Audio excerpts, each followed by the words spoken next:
Ahojte všetci, tu Lukáš a toto je Samsung Galaxy S8.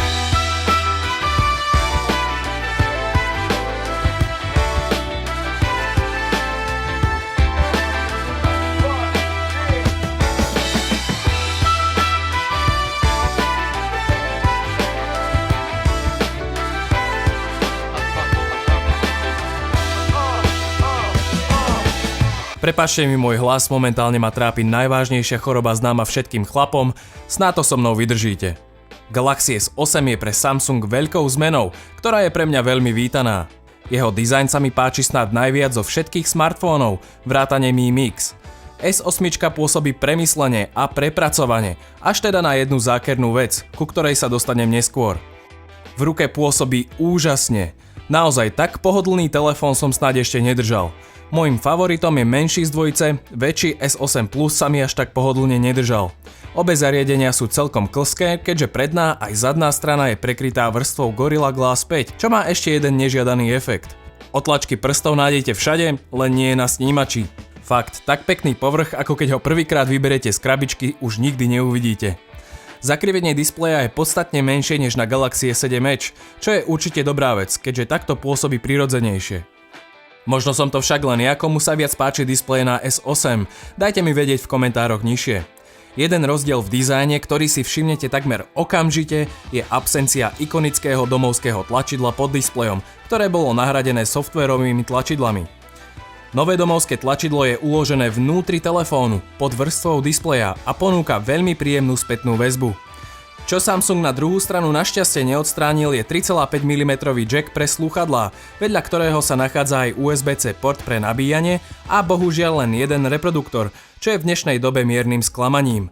Odstránenie domovského tlačidla prinieslo ešte jednu zmenu a tou je presťahovanie snímača otlačkou prstov z prednej na zadnú stranu, hneď vedľa kamery. Vôbec nie som fanúšikom tohto umiestnenia a myslím, že väčšina z vás so mnou bude súhlasiť. Samsung našťastie ponúka aj iné formy zabezpečenia, ako napríklad skener dúhovky či rozpoznanie tváre, ktoré funguje najlepšie z akéhokoľvek iného smartfónu, aký som doteraz vyskúšal. No dobre, poďme sa už pozrieť na ten krásny 5,8 palcový Quad HD Plus Super AMOLED displej s rozlíšením 2960 na 1440 pixelov a zaoblenými rohmi. Pozerať sa budete na 570 pixelov na každý jeden palec. Je to jednoznačne najkrajší displej na telefóne, aký som kedy videl, a vďaka tomu, že je mierne dlhší, je aj užitočný, hlavne teda pri multitaskingu. Vnútri S8 nájdete Exynos 8895, úžasne výkonný chipset vyrobený najmodernejším 10-nanometrovým výrobným procesom, vďaka čomu je nielen výkonný, ale aj energeticky úsporný. Nechýbajú ani 4GB RAM a 64GB úložisko, rozšíriteľné pomocou microSD slotu o ďalších 256GB.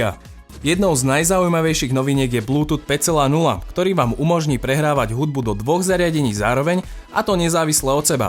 Samsung to nazval duálny zvuk a ide o najlepšiu funkciu pre zdieľanie hudby, asi vôbec. Čo sa softvéru týka, Samsung spravil obrovské zmeny, vďaka ktorým je TouchWiz alebo Samsung Experience, ako ho ponovom nazval, vynikajúci. Používa sa naozaj výborne, nie je tak preplnený zbytočnými funkciami, ako tomu bolo v minulosti, a tak pôsobí sviežo a moderne. Za mňa žiadne sťažnosti.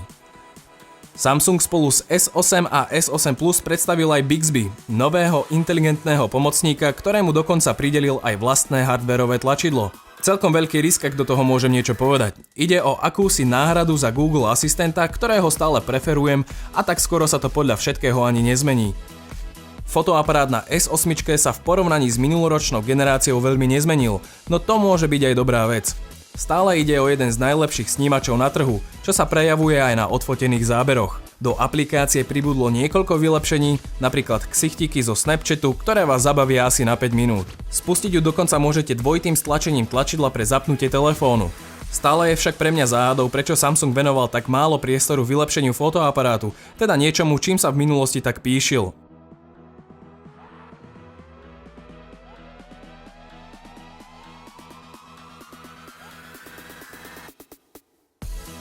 Čo sa batérie týka, nevybuchne, ani to od nej neočakávam. Po týždni používania môžem s kľudným svedomím povedať, že ide o celodenný telefón, ak ho používate aktívne. Ak doň len sem tam mrknete, očakávajte aj deň a pol, či dokonca 2 dni výdrže. Oplatí sa teda kúpiť Galaxy S8. Samsung pre tento rok pripravil vynikajúci smartfón, u ktorého len ťažko nájdete slabé stránky. Od dizajnu cez výkon až po software. Všetko je na veľmi vysokej úrovni. Snad jedinou vecou, ktorú by som pri S8 vytkol, je umiestnenie snímača otlačkou prstov a možno tak tvrdá implementácia Bixby, keď ešte stále nie je dokončený. Dajte mi ale vedieť vy v komentároch nižšie. Páči sa vám tohtoročný Galaxy S8? Nezabudnite dať videu palec hore a odoberať ma pre ďalšie podobné videá. Ja som Lukáš a vidíme sa v ďalšom videu.